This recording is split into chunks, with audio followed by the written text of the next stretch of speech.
اے حسین اے حسین اے حسین جیتے رہو شبیر پہ مرنے والوں ہمیں حسین منانے والے آباد رہے حسین منانے والے آباد رہے اعوذ باللہ من الشیطان الرجیم بسم اللہ الرحمن الرحیم۔ ساری تعریفیں خدائے حسین کے لیے، درود و سلام محمد و آل محمد پر۔ اسلام 24/7 میں آپ کا ہوسٹ سید میثم رضا حاضر خدمت ہے۔ عنوان زیارت عاشور اور صفت زائر۔ آج کے ہمارے مہمان آپ سب کے پسندیدہ ہمارے بہت محترم آغا سید زیغم علی رضوی صاحب، آپ ریسرچ اسکالر ہیں۔ ہم آپ کو اپنے پروگرام میں خوش آمدید کہتے ہیں۔ آغا السلام علیکم۔ خیریت سے؟ اللہ کا شکر۔ ہم بہت ممنون و مشکور ہیں آغا کہ آپ نے اتنے مصروف دنوں میں ہمیں ٹائم دیا۔ آغا عنوان ہمارا زیارت عاشور اور صفت زائر، اس اعتبار سے ہماری گفتگو چل رہی ہے۔ ایک زائر میں آغا کیا صفت ہونی چاہیے کہ جب وہ مولا کی زیارت پہ جاتا ہے تو اس کے اندر ایسی کیا صفت ہونی چاہیے کہ وہ اپنے آپ کو اپنا مولا کا حقیقی زائر کہہ سکے؟ اعوذ باللہ من الشیطان الرجیم، بسم اللہ الرحمن الرحیم، الحمد للہ والصلاۃ والسلام علی اہلہا، الحمد للہ الذی جعلنا من المتمسکین بالقرآن الکریم وبولایت امیر المومنین وائمۃ المعصومین علیہم السلام، اما بعد۔ بہت شکریہ، آپ نے اس سلسلے کو بہت ہی احسن طریقے سے جاری رکھا ہوا ہے اور زیارت عاشور اور صفات زائر کے عنوان سے گفتگو ہماری جاری و ساری ہے۔ جس سوال کی طرف آپ نے اشارہ کیا ہے یہ بہت ہی اہمیت کا حامل ہے کہ ایک زائر یعنی کہ ایک ملاقات کا خواہاں، زیارت کہتے ہی ملاقات کو ہے جی، یعنی کہ ایک زائر امام کی بارگاہ میں جا رہا ہے ملنے کے لیے، تو کیا شے لے کر جائے؟ تو یاد رکھیے گا کہ امام کے پاس یعنی کہ خدا یا خدا کے بھیجے ہوئے نمائندے کی بارگاہ میں جانا، کیا شے لے کر جائے؟ تو پروردگار جس شے کو پسند کرتا ہے وہ ہے تقوی، یعنی کہ پہلے درجے میں اس کے پاس تقوی ہونا چاہیے۔ یہ پری ریکوزٹس ہے، یہ مقدمہ ہے، اگرچہ اس کے بعد کے جو مراحل ہیں وہ پھر اخلاص کی صورت میں آتے ہیں، یعنی کہ ایک با تقوی شخص اخلاص کے ساتھ امام کی بارگاہ میں جائے، بالکل، جس کو آپ خلوص کہتے ہیں۔ خلوص کیا ہے؟ اخلاص کیا ہے؟ یعنی کہ جس کام کے لیے، جس مقصد کے لیے میں آ رہا ہوں، میں اس کا اجر کسی غیر سے نہیں چاہتا۔ ٹھیک ہے۔ احسن عمل جسے کہتے ہیں، یعنی کہ جب انسان کسی عمل کی اجرت خدا کے علاوہ کسی سے قبول نہ کرے، اسے اخلاص کہتے ہیں۔ سوائے جو بھی عمل ہے خدا کے لیے، خدا کے لیے۔ صحیح۔ یہ اہل بیت علیہم السلام ہی نے ہمیں تعلیم فرمایا کہ جب روٹیاں دے رہے ہیں تو انما نطعمکم لوجہ اللہ سبحان لا نرید منکم جزاء ولا شکورا، اللہ۔ ہم تمہیں اللہ کے لیے کھلا رہے ہیں، نہ تم سے شکریہ چاہتے ہیں نہ کوئی جزا چاہتے ہیں۔ صحیح۔ یہ خلوص ہے، اس کو اخلاص کہتے ہیں۔ تو ایک زائر کے پاس سب سے پہلا جو عنصر ہونا چاہیے زیارت کے سفر کے اندر، زیارت کرنے کے دوران اور زیارت کے بعد، وہ اخلاص ہونا چاہیے۔ صحیح۔ تو انشاءاللہ یہ جو جملہ آپ کا مختصر جواب تھا سوال کا، وہ یہی کہ ایک زائر کے پاس اخلاص ہونا چاہیے جب وہ بارگاہ معصومین علیہم السلام میں جانے کا ارادہ کرے۔ صحیح، بہت خوب آگا، بہت خوب۔ اچھا آگا، جب ہم زیارت پڑھتے ہیں، زیارت عاشور، ایک تو زیارت ہم مولا کے حرم میں جا کے پڑھ رہے ہوتے ہیں، ایک اگر مولا کے حرم میں ہم نہیں ہیں تو کیا پڑھنے کا کوئی صحیح وقت اور صحیح مقام بھی ہوتا ہے؟ جی بالکل۔ ایسا ہے، ہمارے پاس روایات موجود ہیں کہ جس کے اندر بسا اوقات مختلف اوقات بیان کیے گئے ہیں، اور نہ صرف مختلف اوقات بیان کیے گئے بلکہ امام حسین علیہ الصلاۃ والسلام کی شان نرالی ہے، ایک عجیب انداز ہے۔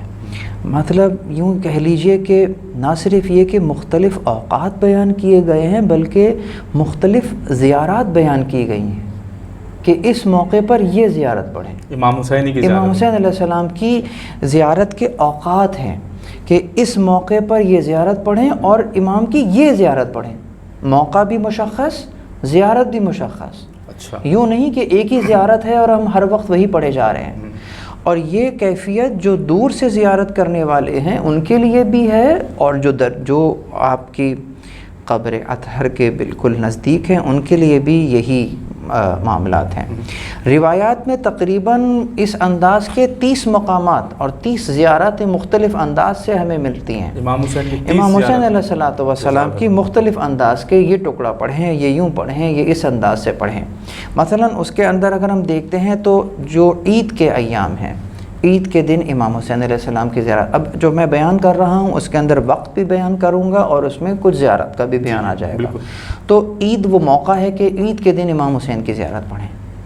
اب یہ بھی آپ یہ دیکھیں کہ مولا علی علیہ الصلوۃ والسلام کی زیارت موجود ہے، خود رسول خدا کی زیارت موجود ہے، لیکن ہر اہم موقع سے امام حسین کی زیارت کو جوڑ دیا، مشروط کر دیا، مشروط سین پہ کہ آپ اس دور میں، اس وقت میں امام حسین علیہ السلام کی زیارت پڑھیں، کربلا کی طرف رخ کریں اور زیارت پڑھیں۔ مثلا عیدین کے دن آپ امام حسین علیہ السلام کی زیارت کو پڑھیں گے۔ اسی طریقے سے ماہ مبارکہ رجب میں خاص جو ایام آتے ہیں ان میں آپ کو جیسے پہلی رجب ہے، اس دن امام حسین علیہ السلام کی زیارت ہے۔ نیمہ رجب ہے، درمیان میں 15ویں تاریخ کی امام کی جو زیارت ہے وہ موجود ہے۔ اسی رجب کے اندر جب شب بعثت ہے تو اس دن امام حسین علیہ السلام کی زیارت جو ہے وہ ہمارے پاس وہ الگ زیارت ہے ساری۔ یقیناً یہ مفاتیح الجنان کے اندر جو ہے ہمیں یہ مختلف اوقات اور مختلف زیارات بھی نظر آتی ہیں۔ خود شب قدر کے اندر امام حسین علیہ السلام کی زیارت موجود ہے، اور وہ زیارت بھی الگ ہے جو کہ شب قدر میں ہم اور آپ انشاءاللہ پڑھتے ہیں۔ مومنین کو بھی چاہیے کہ یقیناً ویسے تو امام کی زیارت سلام علیک یا ابا عبداللہ اتنا جملہ بھی کہہ دیا تو امام کی زیارت ہو گئی، لیکن ائمہ معصومین علیہم السلام نے ہمیں امام کی الگ الگ زیارات اور اوقات کے ساتھ بیان کی ہیں، تو بہتر ہے کہ ان کو اس انداز سے پڑھا جائے۔ ساتھ ہی جیسے میں نے ابھی شعبان کا تذکرہ کیا، نیمہ شعبان کا میں نے تذکرہ کیا، ان میں بھی امام علیہ السلام کی زیارت جو ہے وہ الگ سے خاص انداز سے ہمیں ملتی ہے۔ وجہ کیا ہے؟ وجہ یہ ہے کہ ہم چاہے کوئی بھی مذہبی عمل انجام دے رہے ہوں، تہوار ہو، کوئی غم کا موقع ہو، خوشی کا موقع ہو، مثلا اگر عید ہی کو لے لیجئے، آپ نے روزے رکھے ہیں تو روزے کے شکرانے کے اعتبار سے آپ نے عید کا دن منایا ہے، لیکن وہ ہستی کون ہے کہ جس نے عید کی حرمت کو بچایا؟ وہ ہستی کون ہے جس نے روزے کی روح کو بچایا؟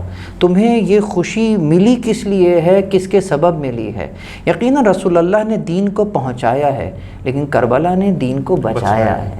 تو جس نے دین کو بچایا ہے، جب کبھی بھی تم وہ کوئی عمل انجام دو تو جس کے طفیل تم تک یہ صحیح نماز پہنچی اور صحیح تعلیمات پہنچی، اس کو یاد رکھنا، اور نہ صرف یاد رکھنا بلکہ یہ عہد بھی کرنا کہ میں اپنے زمانے کے امام کو ایسے تنہا نہیں ہونے دوں گا جیسا کہ آپ کو تنہا کر دیا گیا۔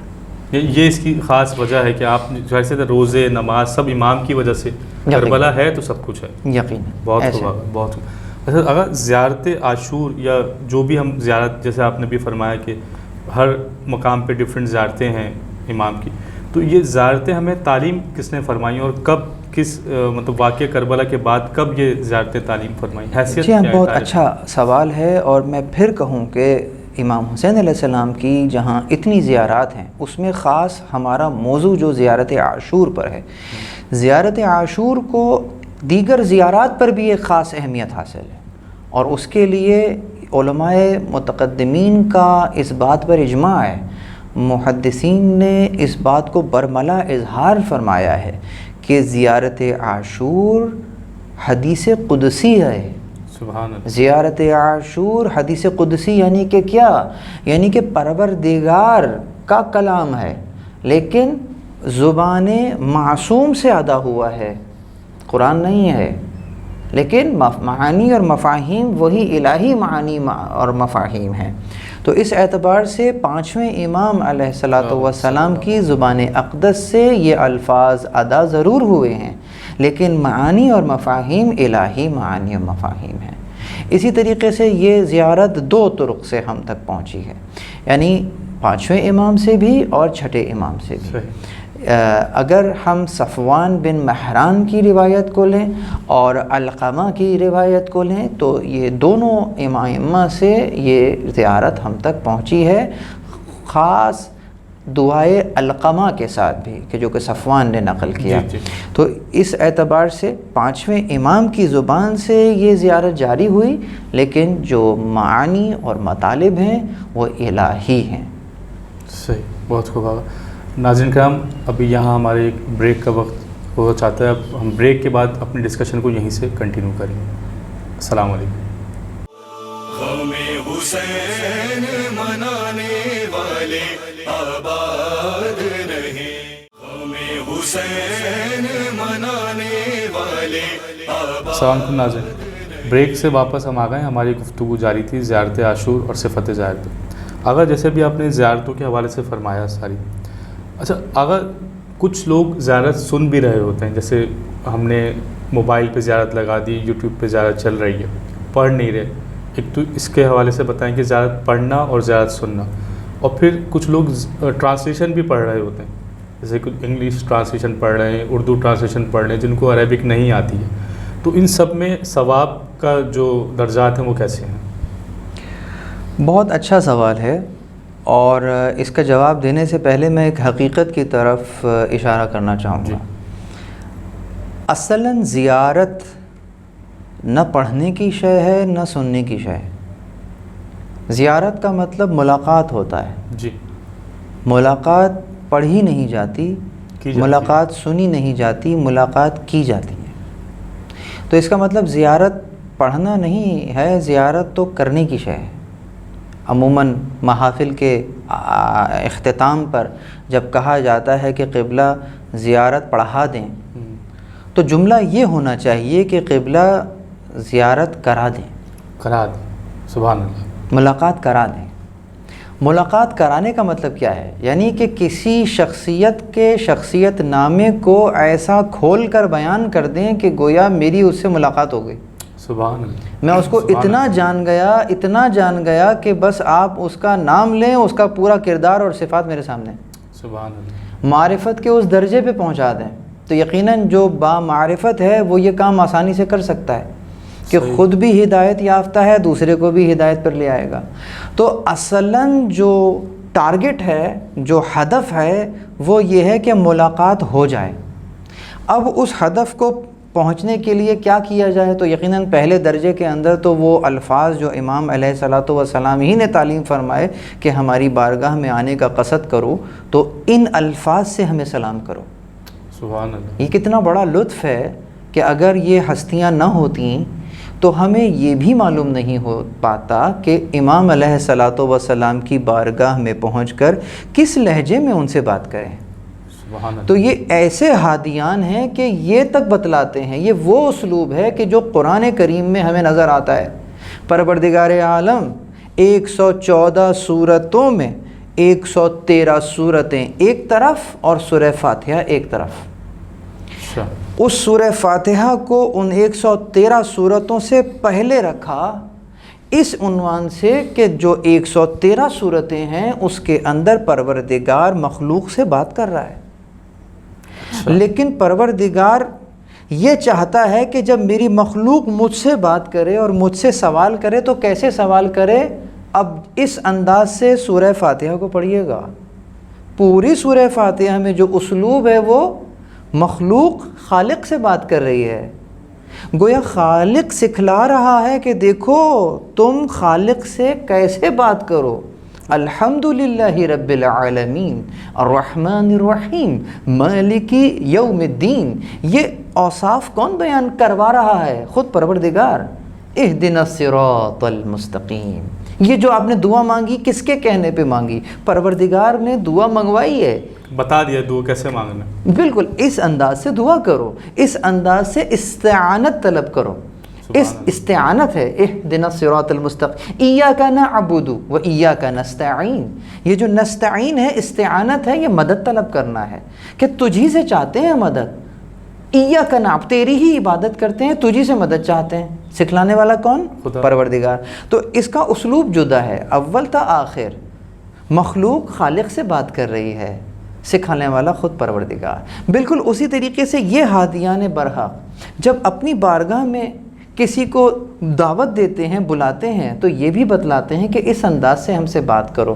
تو وہ الفاظ اتنے نورانی الفاظ ہیں کہ ان الفاظ کی چاشنی جو عربی کلام میں ہے وہ کسی اور زبان میں نہیں ہے۔ سمجھنے کے اعتبار سے پہلا درجہ ضرور ہے کہ میں اس کا ترجمہ پڑھوں تاکہ پتہ چلے کہ جو میں کہہ رہا ہوں وہ کیا کہہ رہا ہوں، اور سکارا کی کیفیت سے باہر آ جاؤں۔ لا تقربوا الصلاۃ وانتم سکارا، نماز کے قریب نہ جاؤ کہ جب تم حالت سکارا میں ہو۔ سکارا کا مطلب یہ ہے کہ حتی تعلموا ما تقولون، جب تک کہ تمہیں یہ معلوم نہ ہو کہ کیا کہہ رہے ہو۔ تو اگر تمہیں پتہ ہی نہیں چل رہا کہ انی سلم لمن سالمکم، تمہیں معلوم ہی نہیں چلا کہ تم نے کیا کہا، تم نے کہا قلبی لقلبکم سلم، میرا قلب آپ کے قلب کے ساتھ جڑ گیا ہے، آپ کو معلوم ہی نہیں کہ آپ نے کیا کہا، تو پھر الفاظ کو دہرانے سے فائدہ نہیں۔ تو ترجمہ پڑھنے کے اتنا فائدہ ہے کہ آپ کو معلوم چل جائے گا کہ کیا کہا ہے، لیکن ٹھیک ہے کہ آپ سمجھ سکیں یقیناً تو آپ اس کا ترجمہ سن لیں۔ اگر زیارت چل رہی ہے کہیں تو اس کو سننے کے بعد آپ کو یہ اندازہ ہو جائے کہ یہ الفاظ کون سے ادا ہو رہے ہیں، زبان معصوم سے ادا ہوئے ہیں، حدیث قدسی ہے، تو سننے کا ثواب تو یقیناً مل جائے گا۔ لیکن اصلاً حقیقتاً زیارت ثواب کے لیے نہیں ہے، جیسے قرآن ثواب کے لیے نہیں ہے، قرآن ہدایت کے لیے ہے، زیارت ملاقات کے لیے ہے۔ سبحان اللہ۔ تو ایسا بن جاؤ کہ تمہاری امام زمان سے ملاقات ہو جائے۔ تو یہ پہلا درجہ ضرور ہے، ثواب ضرور ہے، سن بھی سکتے ہیں، چاہے ٹرانسلیشن ہو چاہے وہ عربی ٹیکسٹ ہو، سننے کا ثواب اپنی جگہ ہے، لیکن پہلا درجہ ہے، کمال کا درجہ نہیں ہے۔ کمال کا درجہ یہ ہے کہ وہی الفاظ تمہارے زبان سے ادا ہو رہے ہوں معانی اور مفہوم کے ساتھ، اور نہ صرف زبان سے ادا ہو رہے ہوں بلکہ جو آخری درجہ ہے کہ قلب سے جیسے چشمے پھوٹ رہے ہیں تو قلب سے ان حقیقتوں کو درک کر رہے ہوں اور زبان پر یہ الفاظ جاری ہو رہے ہیں۔ سبحان اللہ۔ یہ زیارت کا مقام اعلیٰ ترین مقام ہے۔ سبحان اللہ، سبحان اللہ۔ ایٹ لیسٹ پتہ ہو کہ ہم جو سن رہے ہیں، جو پڑھ رہے ہیں، اس کا مطلب کیا ہے، تاکہ آپ اس کی تاثیر سمجھ سکیں۔ آپ کہہ رہے ہیں السلام علیکہ یا ابا عبداللہ، تو اس سلام سے کیا مراد ہے؟ آپ نے اگر سلام سلامتی کے لیے کیا ہے کہ اے امام آپ پر سلامتی ہو، تو اس کا مطلب یہ ہے کہ کم از کم جب میں دعا کر رہا ہوں پروردگار سے کہ آپ پر سلامتی ہو، تو میرے ہاتھ سے آپ کو کوئی نقصان نہیں پہنچے گا، کیونکہ میں تو آپ کی سلامتی کا خواہاں ہوں۔ آپ کو کوئی نقصان نہیں پہنچے گا، یعنی کہ کیا؟ یعنی آپ کے مقصد کے آگے میں رکاوٹ نہیں بنوں گا، نہ یہ کہ میں رکاوٹ بنوں گا، بلکہ میں ساتھ دوں گا آپ کے مقصد کو حل کرنے کے لیے، اس مقصد کو پہنچنے کے لیے میں بھی آپ کے ساتھ ہوں گا۔ یعنی جو آپ کی ٹو ڈو لسٹ ہے میری ٹو ڈو لسٹ بھی وہی ہے، آپ کا جو ہدف ہے میرا بھی وہی ہدف ہے، تو اس انداز سے میں آپ کے ساتھ مل جاؤں گا۔ سبحان اللہ، سبحان اللہ۔ یہی آپ کہہ رہے ہیں قلبی لقلبکم سلم۔ بہت بہتر۔ اچھا، اگر زیارت جو زائر ہوتا ہے اس کو کیا مرنے کے بعد بھی زیارت کا ثواب پہنچتا ہے؟ بہت اہم سوال۔ دیکھیے، جب ہم روایات اسلامی کا مطالعہ کرتے ہیں تو اس میں ایصال ثواب کے عنوان سے، ٹھیک ہے، اگر ہم روایات کو دیکھیں تو کوئی خاص عمل نہیں ہے کہ یہ کریں گے تو ایصال ہوگا۔ صحیح۔ ایصال ثواب کا بیان جگہ جگہ ملتا ہے، لیکن کوئی خاص شکل نہیں ہے، یعنی آپ کسی بھی انداز سے ایصال کر سکتے ہیں جانے والے کو۔ مثلاً آپ کوئی بھی نیک کام کرتے ہیں، یہاں تک کہ مثلاً آپ نماز جنازہ میں کھڑے ہو کر پروردگار عالم سے دعا کر رہے ہیں اللہم تعب بیننا و بینہم بالخیرات، پروردگار میرا اور اس کے درمیان میں خیرات کے ذریعے سے رابطہ برقرار رکھ۔ صحیح، ہم دعا مانگ رہے ہیں نماز جنازہ میں۔ اب یہ میرے آپ کے ذہن کا مسئلہ ہے کہ جیسے ہی خیرات کا نام لیا تو ذہن میں کون سی خیرات آتی؟ ذہن میں صرف روپیہ پیسہ خرچ کرنا آ گیا، خیرات کا مطلب کسی کو کھانا کھلانا آ گیا۔ یہ آپ کے میرے ذہن کا مسئلہ ہے۔ خیرات خیر کی جمع ہے۔ خیر کسے کہتے ہیں؟ خیر کہتے ہیں، خیر عمل کسے کہتے ہیں؟ جو اچھا عمل ہے، یعنی کہ جو پروردگار کی بارگاہ میں مقبول عمل ہے۔ تو اس کا مطلب کوئی بھی عمل پروردگار کی بارگاہ میں خلوص کے ساتھ انجام دیا جائے وہ خیر ہے، وہ عمل خیر ہے۔ تو یہ تمام کے تمام امور عمل خیر ہیں۔ تو ان تمام امور کے اندر جو خاص زیارت کا پڑھنا ہے، زیارت امام حسین علیہ السلام کا پڑھنا ہے اور اس سنت کو رائج کرنا ہے، اس سے بڑھ کر خیر عمل اور کون سا ہو سکتا ہے؟ تو یہ عمل کریں گے تو یقیناً ایصال ثواب ہوتا رہے گا۔ یہ تو ایصال کے عنوان سے سوال ہے۔ اب میں آپ کے سوال کو پلٹ دیتا ہوں، مثلاً کہ انسان نے اپنی زندگی میں زیارت پڑھی ہے، صحیح، اور مرنے کے بعد اب اس کو کیا ملا؟ تو اس کا اجر، اس کا پڑھی اس نے خود ہے، اب کیا ملا اسے؟ تو پروردگار عالم سورہ مبارکہ یاسین کہ جس کو پروردگار یہ اعلان کر رہا ہے کہ نحن نحیی الموتى ونکتب ما قدموا وآثارهم، کہ ہم زندہ کرنے والے ہیں مردوں کو اور لکھ رہے ہیں جو تم کرتے ہو، قدموا وآثارهم، اور جو اس کے آثار ہیں اس کو بھی لکھ رہے ہو، ہم لکھ رہے ہیں۔ تم نے یہاں پہ زیارت کو قائم کیا ہے تو یقیناً یہ تمہارا عمل تھا، ہم نے لکھ لیا، اس عمل کا اثر بھی ہے، وہ بھی ہم لکھتے رہیں گے۔ کب تک؟ جب تک یہ اثر رہے گا۔ تو مرنے کے بعد بھی اگر اثر قائم ہے تو نامہ اعمال میں لکھا جاتا رہے گا۔ سبحان اللہ، سبحان اللہ۔ اچھا، اگر جیسے ہمارا جو عنوان ہی ہے صفت زائر، زیارت عاشور صفت زائر، تو آج 3 محرم الحرام ہے، تو کچھ صفت بیان کریں۔ یقیناً دیکھیے، چونکہ آج کا دن بھی 3 محرم کے دن ہم یہ پروگرام کر رہے ہیں، اور اس کے اندر ہم دیکھ رہے ہیں کہ کس طریقے سے امام کے سامنے ایک لشکر جمع ہو گیا ہے اور اہل بیت علیہم السلام کو اس انداز سے تنہا کر دیا ہے۔ تو جو زائر ہے اس میں ایک صفت اپنے درجہ کمال پر ہوتی ہے، اور وہ یہ کہ زائر کی دوستی اور زائر کی دشمنی خود اس کے لیے نہیں ہوتی، امام زمان کے لیے ہوتی ہے۔ امام حسین علیہ السلام 61 ہجری میں امام زمانہ ہیں، ان کے ساتھ جو لوگ جمع ہو گئے وہ امام زمانہ کی نصرت کے لیے جمع ہو گئے، اور وہ یوں ہی کہیں گے کہ یا ابا عبداللہ انی سلم لمن سالمکم وحرب لمن حاربکم۔ اس انداز سے میں اس کا دوست ہوں جس کے آپ دوست ہیں، میری جنگ ہے، میں دشمن ہوں اس کا جس کے آپ دشمن ہیں، وَوَلِيٌّ لِّمَنْ وَلَاكُمْ وَعَدُوٌّ لِّمَنْ عَادَاكُمْ، کہ میں آپ کے دوست کا دوست اور آپ کے دشمن کا دشمن ہوں۔ اس انداز سے آپ امام علیہ الصلوۃ والسلام کو یقین دلا رہے ہیں اپنے قول اور اپنے فعل کے ساتھ۔ اسی لیے میں آپ کے خیمے میں ہوں، آپ کے غیر کے خیمے میں نہیں ہوں۔ آپ زیارت اربعین میں پھر ایک جملہ مزید کہتے ہیں کہ مَعَكُمْ لَا مَعَ عَدُوِّكُمْ فَمَعَكُمْ مَعَكُمْ، آپ بالکل بیک ٹو بیک ریپیٹ کرتے ہیں اس جملے کو، بس میں آپ کے ساتھ ہوں، آپ کے ساتھ ہوں، لا مع عدوکم، نہ کہ آپ کے دشمن کے ساتھ، جو بھی عمل ہے میرا آپ کے لیے، آپ کے ساتھ۔ بہت خوب، بہت خوب۔ ہم بہت آپ کے آگے شکر گزار ہیں اور آپ کے حق میں دعا بھی کرتے ہیں کہ آپ کو اس اجر کا، اس عمل کا خدا اجر عطا کرے۔ الہی آمین۔ ناظرین کرام، ہمارے پروگرام کا وقت اپنے اختتام کو پہنچا۔